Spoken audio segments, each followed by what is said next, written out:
Cabildeo presenta Lucha Libre, un programa para el ejercicio de la libertad de expresión. Bienvenidos. Bienvenido, José Antonio, en una tarde que sucede a lo que algunos consideran un martes 13 temible, cuando se cerraron las inscripciones para binomios y se abre un nuevo panorama. Roger, un gusto estar contigo. Efectivamente, ahora estoy trabajando con Carlos Mesa. La responsabilidad que tengo ahí es encargado de organización nacional. No soy coordinador, hay que aclarar ese término, pero con Roger llevamos un largo recorrido juntos. Fuimos militantes del mismo partido hace más de 20 años, 30 años. Casi un siglo. Partido Socialista, así de viejos somos. Así Hoy decididos a hacerme bullying. Te lo has ganado con todos los méritos. Bueno, efectivamente ha sido un martes 13 lleno de sorpresas. Había una expectativa muy grande de que se puedan formar alianzas electorales más amplias, pero finalmente se han registrado las que son.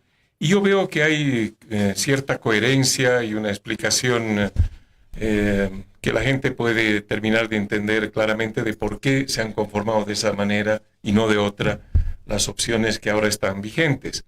El martes solamente se han registrado dos alianzas, ¿no? Una que se llama Comunidad Ciudadana, conformada por el FRI de Carlos Mesa y Solvo, con Lucho Revilla como principal responsable. Y la segunda alianza es una que lleva por nombre ahora Bolivia Dice No. Está conformada por la alianza preexistente de Unidad Demócratas, que es el Movimiento Demócrata Social de Santa Cruz y Unidad Nacional. Alguna gente que hubiese deseado una unidad más amplia, una unidad casi total, también se ha quedado defraudada con el hecho de que hay varias otras candidaturas que han decidido aparecer de manera independiente, ¿no? La de Víctor Hugo Cárdenas con UCS, la de Félix Pazzi con su nuevo partido, Tercer Sistema. Hay todavía incertidumbre de qué van a hacer algunos partidos como el PAN, PANBOL, el Frente para la Victoria, el MNR, que está anunciando también una candidatura joven. De manera que me gustaría conocer en primer lugar, Roger, una opinión tuya de cómo se está reconfigurando el campo político y las opciones electorales hacia adelante. ¿Cuál es tu primera impresión?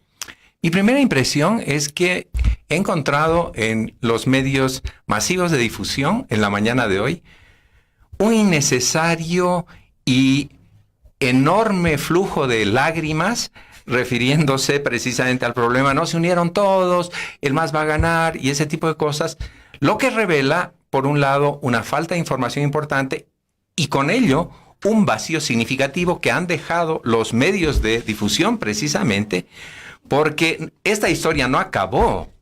Lo único que pasó ayer es que se inscribieron binomios. Eso no ha liquidado la posibilidad temible, diría yo, que más adelante, de inscritos los binomios y realizadas las elecciones primarias, no hay prohibición para que fuerzas que han presentado binomios o no lo han hecho, logren acuerdos después de las primarias. Hay la posibilidad de que inscriban parlamentarios juntos, por ejemplo, porque se han anotado alianzas que llevan un binomio.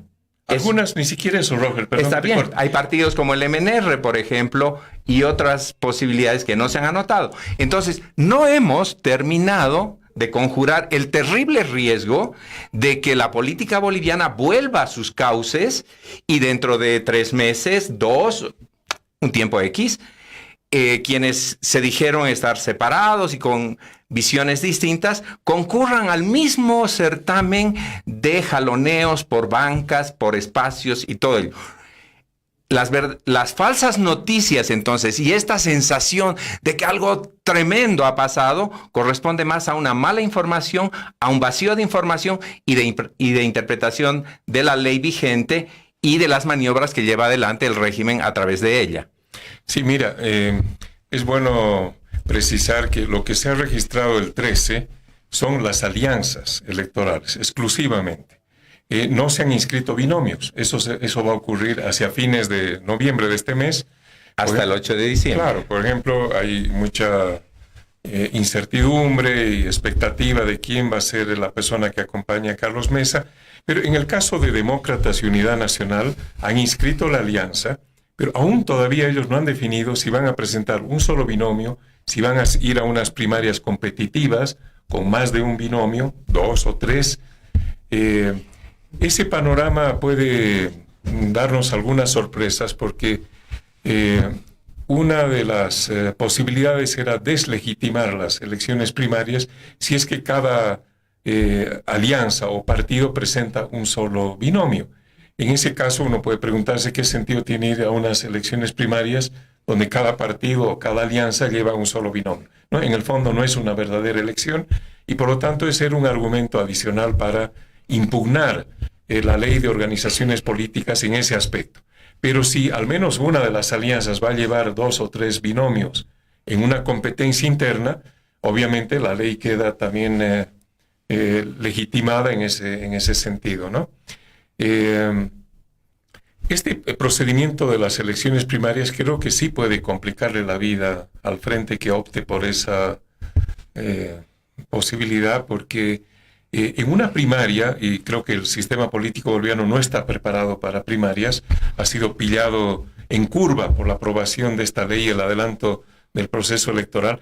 Decía, en unas primarias uno no compite con su adversario principal, sino con el adversario que está en su misma formación. Y la única forma de competir es mostrando que uno es mejor que el otro y así descalificando los méritos del adversario interno. Y eso, lejos de fortalecer una opción nueva, puede, creo yo, debilitarla.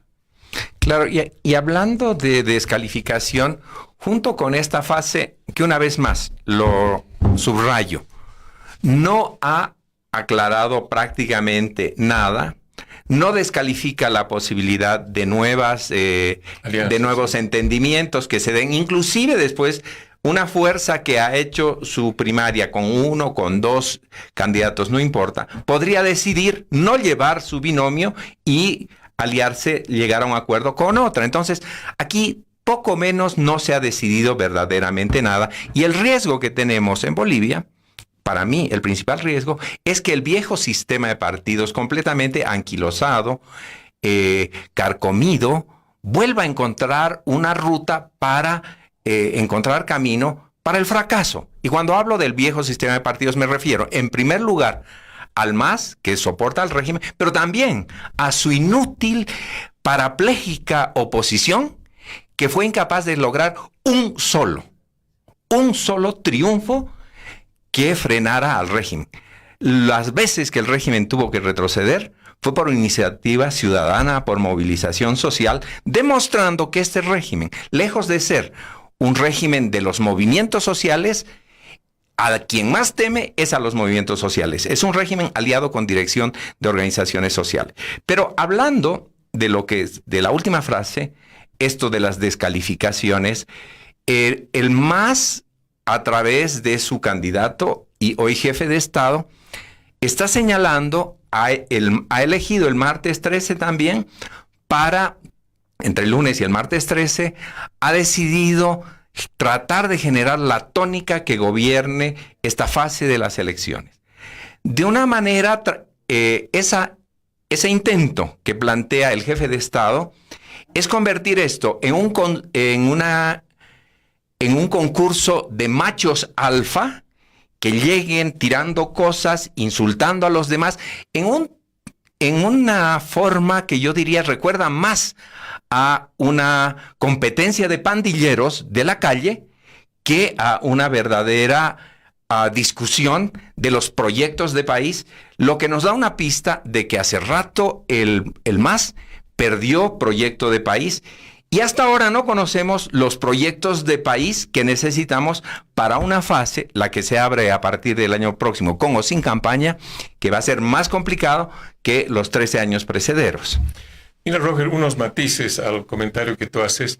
La oposición, que no es una sola, hay distintos tipos de oposición en el país, hay partidaria, dentro de los partidos también hay diferencias, hay oposición de organizaciones sociales, de grupos ciudadanos que también son muy diversos internamente, le ha asestado al MAS diversas derrotas electorales, y la más importante de ellas, sin duda, la del referéndum del 21 de febrero de 2016.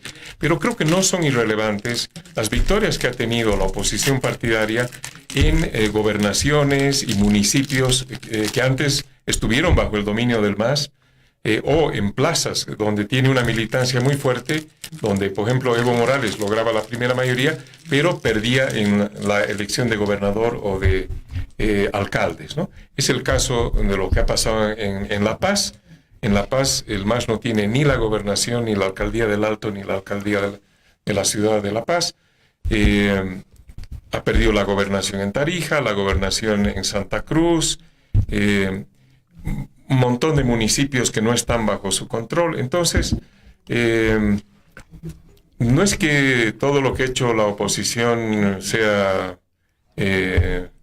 un historial de fracasos. Ha habido algunas victorias, pero comparto contigo en que este es un momento de reconfiguración de las fuerzas políticas. Creo que la presencia de movimientos ciudadanos, de plataformas ciudadanas, es el que ha marcado la nueva tónica en esta reconfiguración del campo político. Si tú ves, Carlos Mesa tiene como principal aliado en la Comunidad Ciudadana, que es el nombre que ha adquirido ese frente, a un partido muy joven, Solvo, incluso que no pudo terminar de concretar su personería nacional, sigue en el intento, pero es un partido nuevo, aunque tenga raíces en un proyecto anterior. Y la primera alianza que ha hecho el propio Carlos Mesa ha sido con 55 grupos ciudadanos. Lo mismo se ha replicado hace 2 días, cuando el Movimiento Demócrata Social de Santa Cruz y UN incorporan en una alianza preexistente, que era Unidad Demócratas, a un grupo de plataformas ciudadanas, incluso adoptan el nombre que sirvió para la campaña, ¿no? Bolivia dice no. Esto creo que es una señal interesante, que la habíamos advertido en su momento, de que había un nuevo sujeto social y político que iba a contribuir a reconfigurar el esquema de fuerzas, en fin. No es un sujeto homogéneo, no es fácil de organizar, en fin, pero tiene una presencia protagónica, y eso creo que está dándole una impronta a este proceso. Termino diciéndote que efectivamente hay alianzas que se pueden producir más adelante, incluso después de las primarias, antes de que se convoque a las elecciones del próximo año. Seguramente algunas candidaturas se van a bajar y apoyarán proyectos con mayores posibilidades, pero lo que no va a cambiar son los binomios, ¿no? Los que se elijan en la elección en enero son los que quedan para el resto de la competencia electoral. Una precisión brevísima. Las grandes derrotas, las veces que el régimen tuvo que retroceder, obedecieron no a la acción de los políticos organizados en sus partidos políticos, sino a movilización ciudadana. Lo has mencionado, el caso del referendo constitucional de 2016, la derrota sistemática de la manera en que el MAS planteó las elecciones judiciales para patentar, consolidar, afirmar el peor de los sistemas de administración de justicia, o aquellas oportunidades como la salida espontánea de la gente a la calle que detuvo el gasolinazo. O el Código Penal, sí. Por ejemplo. Entonces, eso es lo grueso, a eso yo llamo un movimiento social que está constituyendo un actor fundamental y que tiene una deficiencia básica.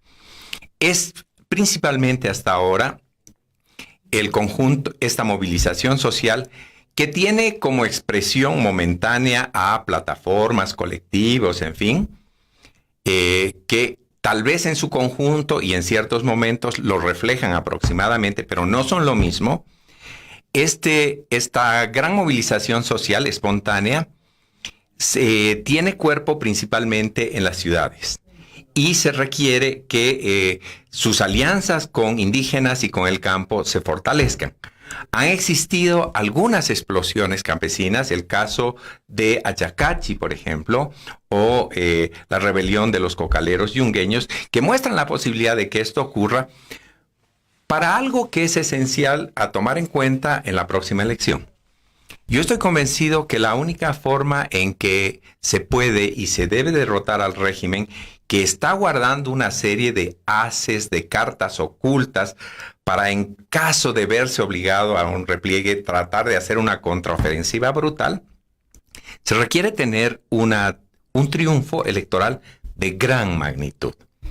Yo digo, en lo posible, reeditar lo que logró el MAS en 2014, tratar de buscar un triunfo con por lo menos 3 millones de votos, y eso significa tener en cuenta que para ganar con la contundencia, con la claridad, con la fortaleza que van a requerir las circunstancias, no solo deben imponerse métodos diferentes a los que deja como heredad la tradición de los políticos profesionales, sino una amplitud de visión que no caiga en esta provocación, recalco, cuando el régimen nos está proponiendo vayamos a una pelea de cuchillos, de cortarnos la cara, de esta descalificación que tiene cansado a gran parte del electorado que está pidiendo empiecen a discutirse problemas centrales. Problemas, por ejemplo, señalo uno vigente, muy candente.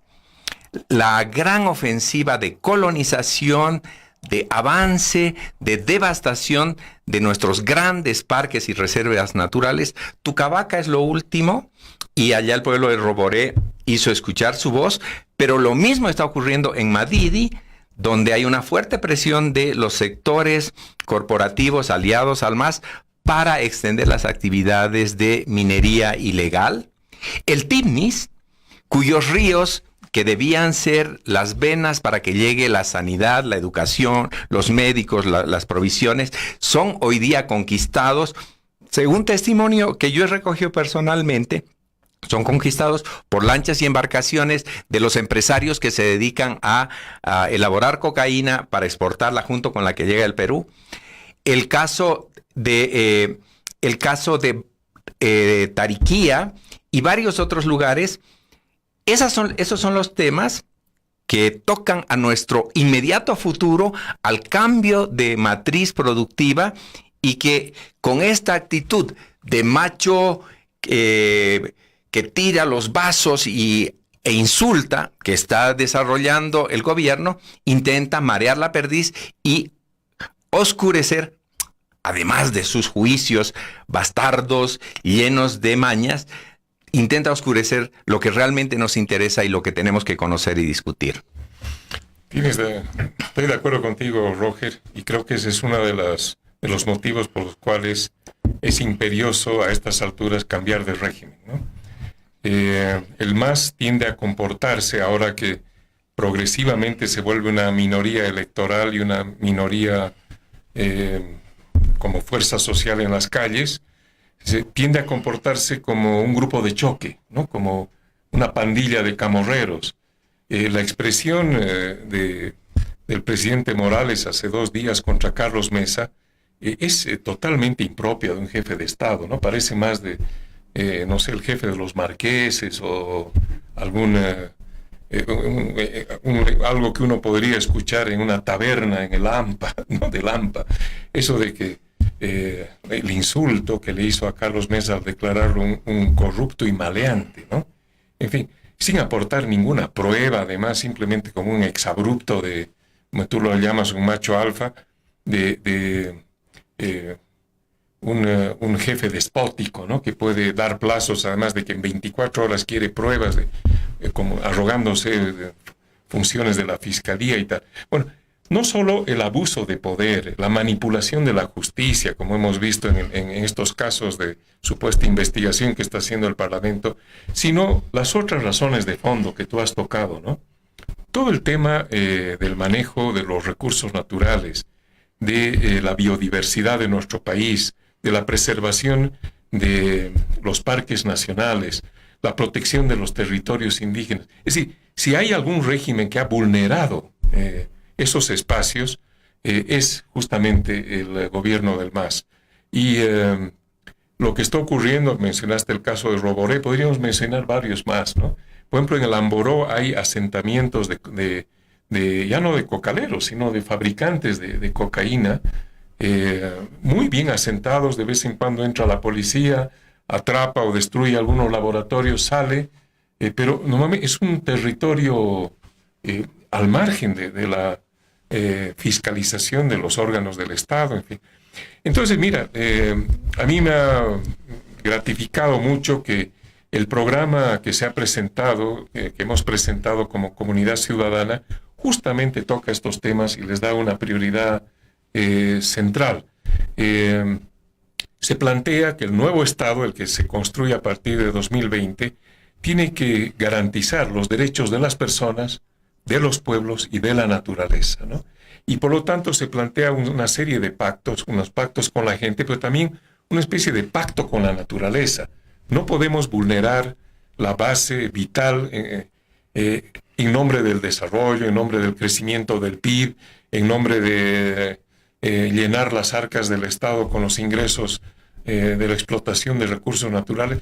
Ese tipo de modelo fracasó, es totalmente contrario a todas las recomendaciones que vienen de los organismos internacionales y de los convenios como el de París, en fin, para proteger el medio ambiente, y el gobierno está yendo exactamente en la dirección contraria. Entonces creo que este es un motivo adicional para remover del poder a este grupo que se ha enquistado y que está tratando de reproducirse de manera ilegal, inconstitucional, y a la vez hacerlo con entusiasmo, con alegría, porque hay propuestas mucho mejores de gestión ambiental y de recomposición del pacto social y del pacto y de ampliación de ese pacto con la naturaleza. Claro, ahora, para lograr poner estas cuestiones, el gran cambio de la matriz productiva del país, dejar atrás el tipo de matriz productiva que heredamos de un consultor norteamericano, Bohan, en los años 40, y que ha sido practicado por todos los gobiernos desde ese entonces hasta el día de hoy. Va a requerir limpiar la basura, la maleza, que impone el tipo de violencia verbal, la agresión, el uso de los fiscales, el uso de los jueces, el uso del parlamento. Un parlamento que tiene que cambiar, y esa es otra cosa que tiene que, entiendo yo como ciudadano, tiene que aparecer en un primer plano en el desarrollo de la campaña.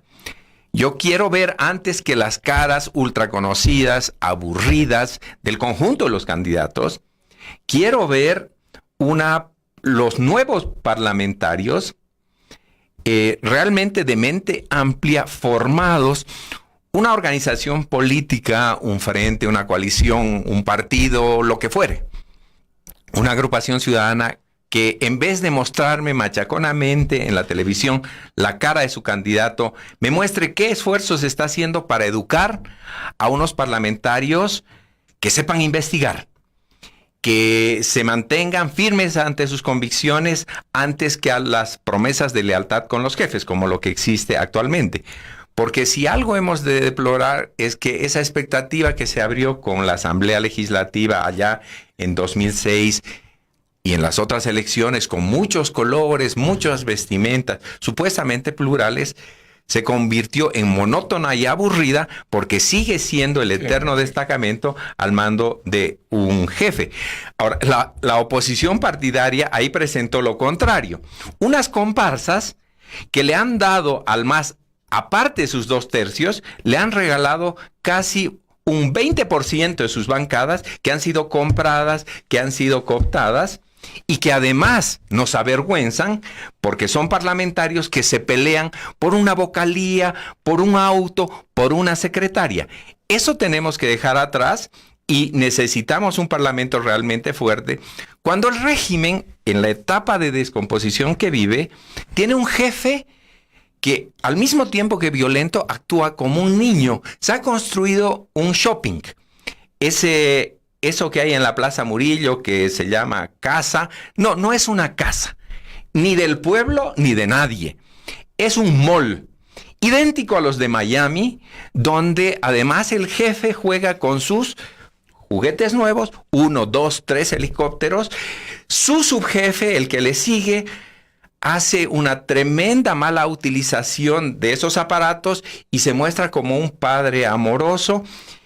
Y mientras hacen eso, el segundo al mando se comporta como un viejo conquistador religioso, como un cura del siglo XVI, porque el señor García critica a los doctorcitos de Chuquisaca. Él está detrás de esa categoría, porque cuando amenaza a los campesinos, así lo hizo en la elección de 2014 y también en el referendo, les dice: el sol se va a perder, lágrimas de sangre emitirá la luna.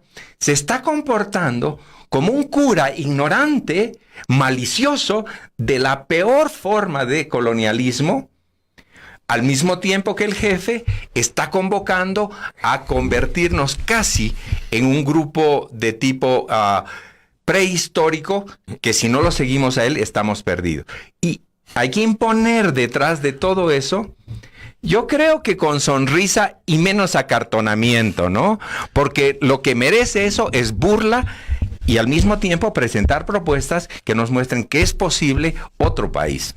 Yo espero que la gente que nos está escuchando se esté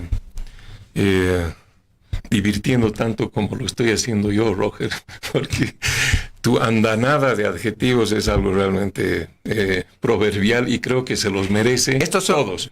Estos son sustantivos, pero, por favor. No, pero no has ahorrado en la descripción de lo que estamos viviendo y del comportamiento de Evo Morales y de su vicepresidente. Podríamos añadir algunos más, ¿no? Yo creo que en esa figura del cura colonial, efectivamente Álvaro se comporta como un extirpador de idolatrías, ¿no? Bueno, y esa función no corresponde pues a una política democrática y menos una en el siglo XXI. Pero dejando a un lado esas patologías personales de las que ya estamos hartos por lo demás, creo que has tocado un tema que es un reto hacia adelante y muy importante, ¿no? La renovación de la representación política en todo el país, no solo en la Asamblea Legislativa. Es deseable que también este esfuerzo tenga resultados concomitantes en las asambleas departamentales y en los consejos municipales. ¿De qué se trata? De poder llevar una representación muy cualificada, con capacidad política, con una mirada fresca de la política. Y para eso, obviamente, había que desterrar un mecanismo de selección de los diputados y senadores, que es el del cuoteo partidario, ¿no? ¿Por qué no se hizo una alianza más amplia que la que se han registrado el día 13? Justamente porque una de las exigencias de Carlos Mesa a los partidos con los que habló es que se acabó el cuoteo partidario, ¿no? Ese modelo de hacer alianzas que funcionó el 2009 y 2014 en la oposición, es decir, tú eres dueño de Santa Cruz, yo soy dueño de La Paz, tú eres el señor de Chuquisaca y tal, y cada uno pone a su cuota partidaria de representantes. Ese modelo está agotado y no es lo que la gente espera, ¿no? Para que haya una verdadera renovación, para que podamos ver personas no solo jóvenes, sino ideas nuevas y una presencia importantísima de las mujeres, para eso se necesita desterrar el sistema del cuoteo partidario.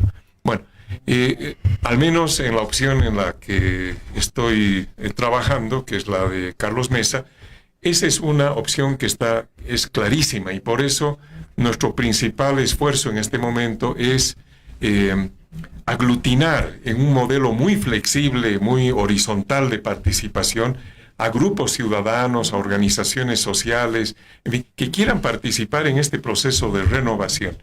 Y la renovación tiene que partir de una conducta y un ejemplo que se dé desde las principales figuras políticas, ¿no? Alguna gente dice, pero si los candidatos son los mismos, son políticos ya conocidos, es probable, pero detrás de cada uno de estos candidatos que ya pueden ser muy conocidos, ¿cuál es la propuesta, no? ¿Con quiénes está haciendo su trabajo político? ¿A quiénes está interpelando?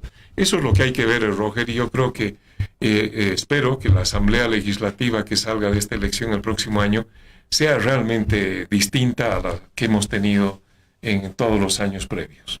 En esa línea, yo vuelvo a recalcar que esos lamentos que hemos visto escritos o escuchado en radios y televisoras porque no se juntaron todos, no están tomando en cuenta que el problema de fondo es la renovación del sistema de representación política en el país, junto con el MAS, si se hace un buen trabajo, junto con el partido del régimen, tienen que irse los grandes y pequeños grupos de profesionales políticos que han construido juntos esta situación. Y quiero subrayar esto.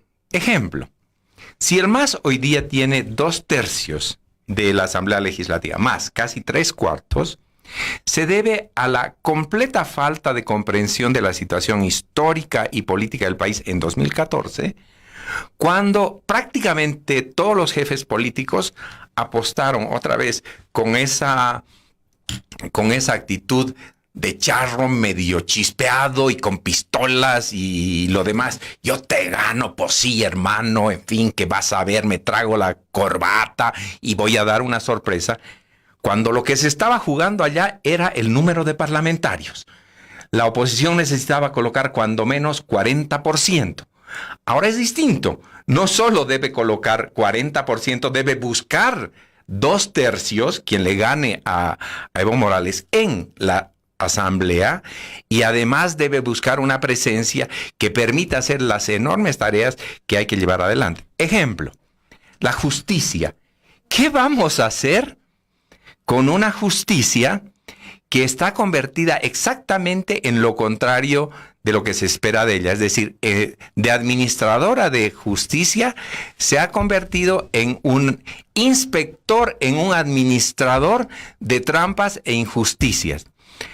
Hay quienes, estoy pensando, por ejemplo, en el expresidente Paz, que fue siempre candidato del MIR, que cree que va a resolver esto con una frase: federalismo y cambio de la constitución de Evo, demostrando una ignorancia descomunal.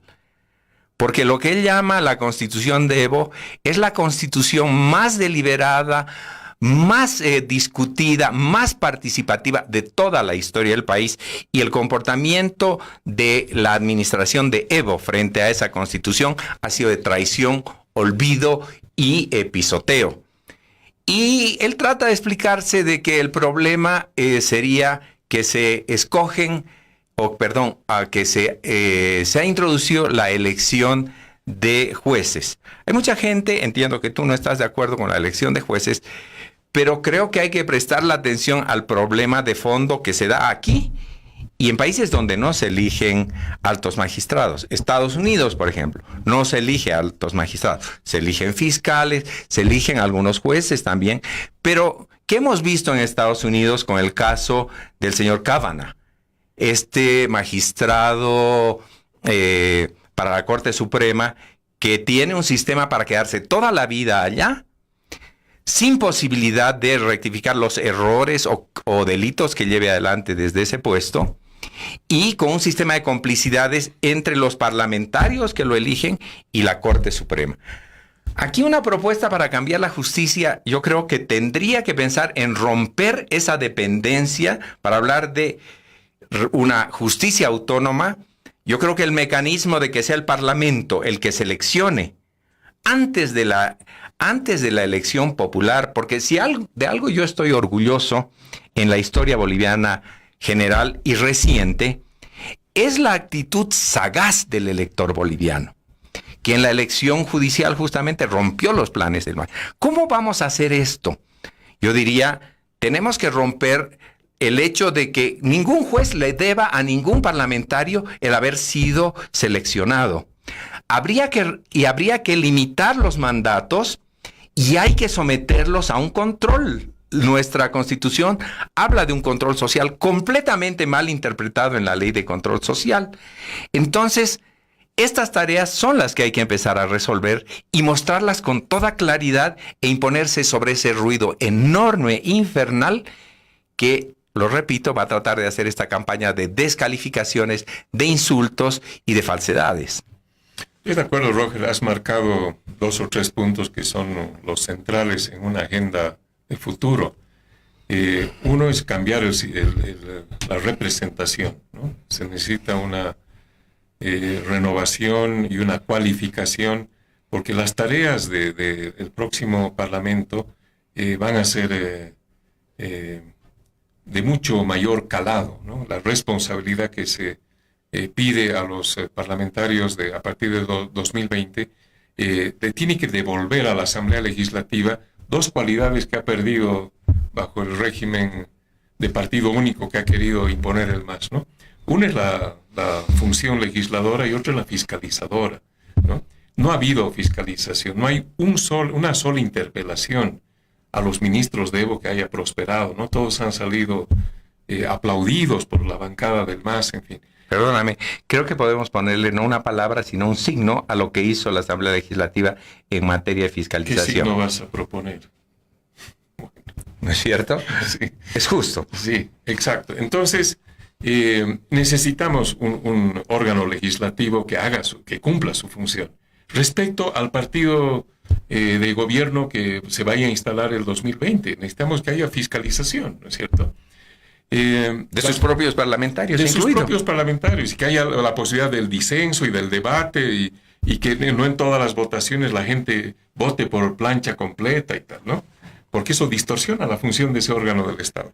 La otra cosa, Roger, que tú has marcado es la imperiosa necesidad de una reforma amplia de la justicia, ¿no? Ese es un trabajo que debe comenzar el 2020, pero seguramente va a tomar un par de periodos constitucionales completos, porque si queremos abordar el tema de la reforma de la justicia, hay que partir desde abajo y hay que tener un acuerdo nacional de larga duración, una especie de pacto nacional para la reforma integral de la justicia. No se puede arreglar simplemente mejorando el presupuesto del órgano judicial, que es uno de los más bajos de América Latina y del mundo en relación al PIB.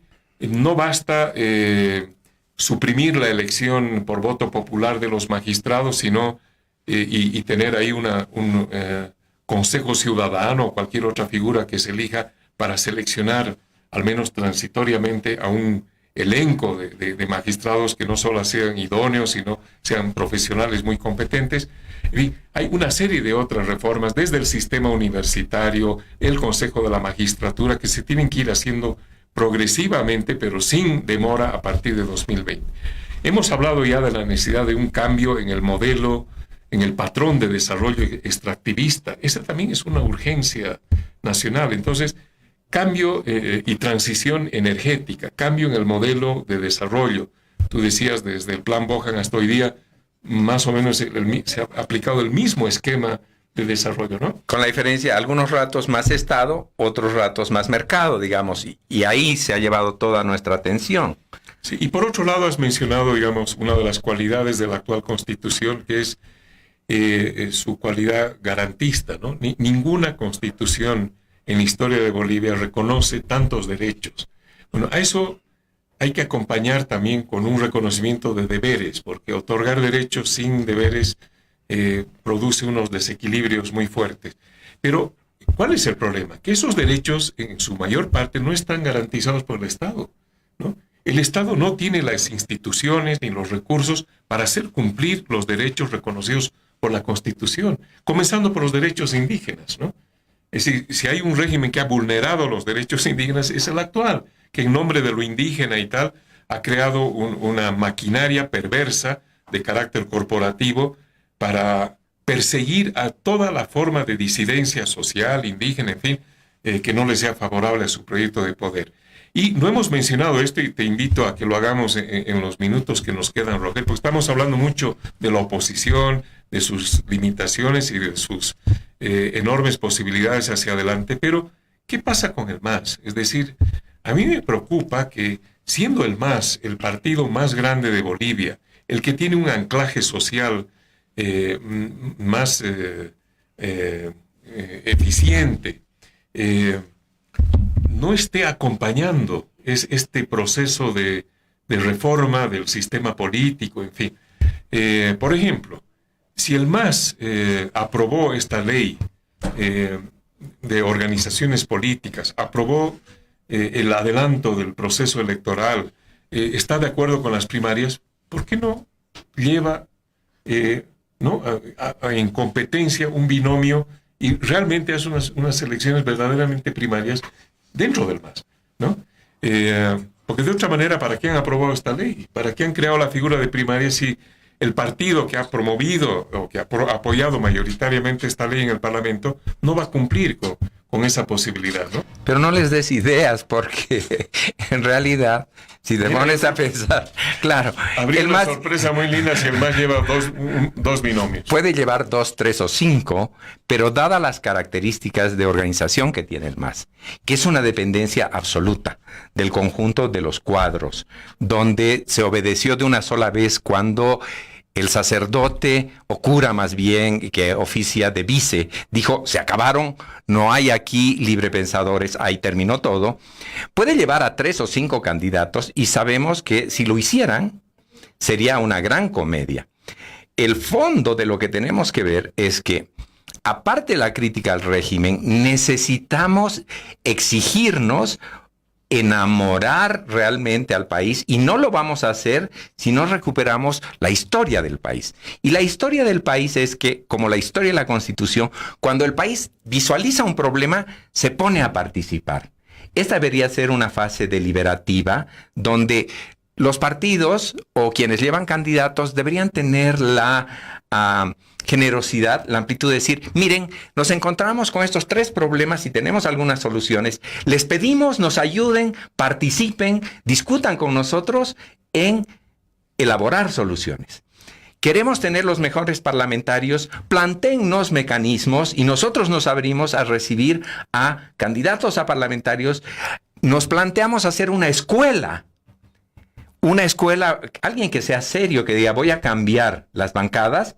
Debería poner una especie de instituto para educar a los futuros legisladores y realmente, sean buenos investigadores, sepan hacer leyes, etcétera. Porque esperamos que necesitan ser muy jóvenes.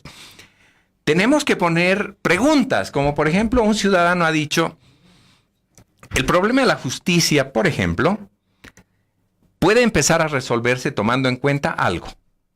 Y es que el conjunto de magistrados del país, desde los más altos hasta los últimos escalones, ha caído en el delito de prevaricación. Desde el momento en que el Tribunal Constitucional emitió su tremenda y aberrante resolución de noviembre del año pasado, creando el falso derecho a la reelección como derecho humano. Y cuando no apareció ni una sola vez ni un fiscal, ni un juez, ningún colegio de abogados, ninguna universidad, ¿no?, que salga al frente y diga, la Constitución marca aquí una huella indeleble. Y es que todos los magistrados y los funcionarios, cuando se hacen cargo de sus responsabilidades, prometen respetar la Constitución y la soberanía popular. Entonces, decía este ciudadano, no tenemos ni un magistrado, porque todos incumplieron, ni fiscales, ¿se entiende? Todos incumplieron el compromiso esencial. Y lo que se dice en eso se aplica a otras cosas que son más importantes, tienes razón, que las cuestiones que estamos discutiendo, que nos aficionan a nosotros y de pronto no tocan los temas que son de vida o muerte para la gente. Sistema de salud, por ejemplo. Un sistema de salud donde el gobierno está preparando una gran emboscada de propaganda y de falsedades, de que vamos a tener un sistema universal de salud, sin acordarse que hoy día, de acuerdo a todas las mediciones conocidas, confiables y realizadas en varios países, después de los más de una década de grandes recursos, Bolivia ocupa el penúltimo lugar en el continente en materia de servicios de salud. Queremos dar el salto, solo Guatemala está detrás de nosotros. Queremos dar el salto desde esa posición, queremos hacer creer a la gente que podemos pasar desde ese lugar a un sistema universal de salud. Y la única manera de hacerlo, aunque el gobierno empiece a decir que no es así, es invadiendo, llenando los ya precarios sistemas de seguro que hay, desde la caja de salud a las otras cajas menores, de una gran afluencia de todos los que no tienen seguro y desbaratando lo poco que tenemos. Eso no lo estamos discutiendo, y los médicos que no han ido a estas mal llamadas cumbres, estamos hasta el copete de cumbres, señor presidente, señor vicepresidente. Las cumbres son de gente que tiene delirio de grandeza. No necesitamos cumbres, necesitamos trabajar desde abajo, desde el fondo, desde los sótanos, desde donde surgió la energía que los llevó a ustedes a donde están. No para que se compren helicópteros, no para que se compren palacios, no. Tienen que volver atrás y tenemos que hacer una pesquisa, una deliberación, un análisis desde abajo para encontrar respuestas a problemas como la salud. No voy a hablar de la educación, te dejo el privilegio. No, está bien. No he mencionado salud y educación, y obviamente son los sectores peor atendidos durante estos 13 años y que van a requerir un enfoque muy distinto en la gestión pública, ¿no? No se arregla solamente con el incremento de presupuesto, que es necesario obviamente, sino que también hay una serie de medidas que hemos propuesto en el programa que se presentó ante el Tribunal Supremo Electoral hace unos días, con propuestas muy claras de reforma de los servicios de salud y educación. ¿Cómo cuáles? Mira, en el caso de salud que tú mencionabas, una cuestión que ha hecho el gobierno tardíamente es crear infraestructuras, ¿no? Hay un caso patético que sirve de ejemplo. Se ha construido un hospital de tercer nivel, en fin, en el Alto, ¿no? ¿Por qué? Porque la urgencia era hacer el contrato y seguramente tener una tajada por la vía de la corrupción en una obra pública, ¿no?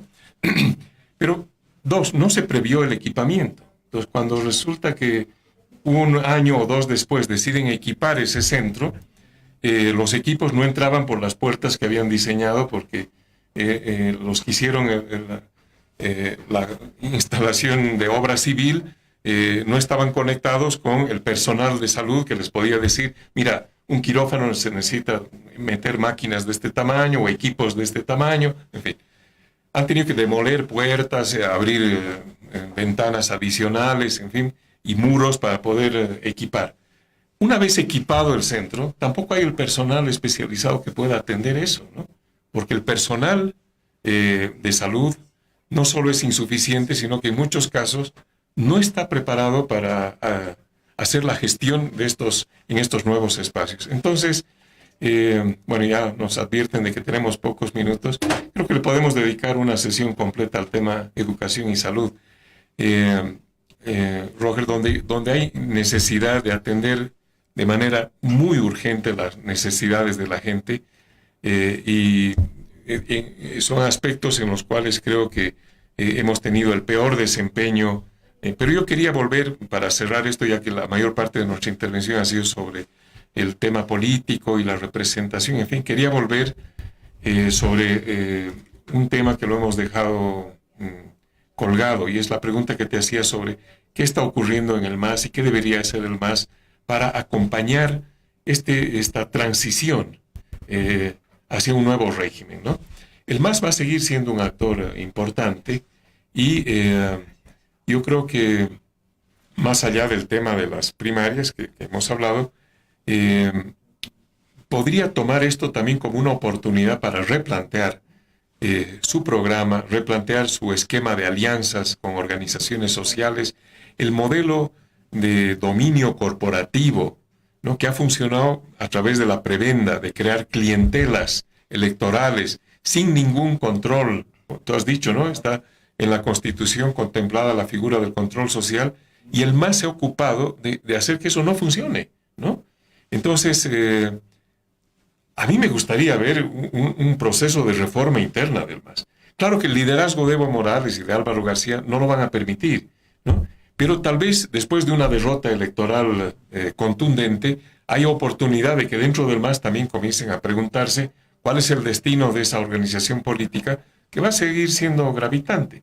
No sé si esto está en tus preocupaciones o te tiene sin cuidado lo que el MAS vaya a hacer en el futuro. No, es tan importante que lo que más me preocupa en este momento es que la oposición de políticos profesionales continúe cayendo en un error tremendo que ha sido constante en este tiempo.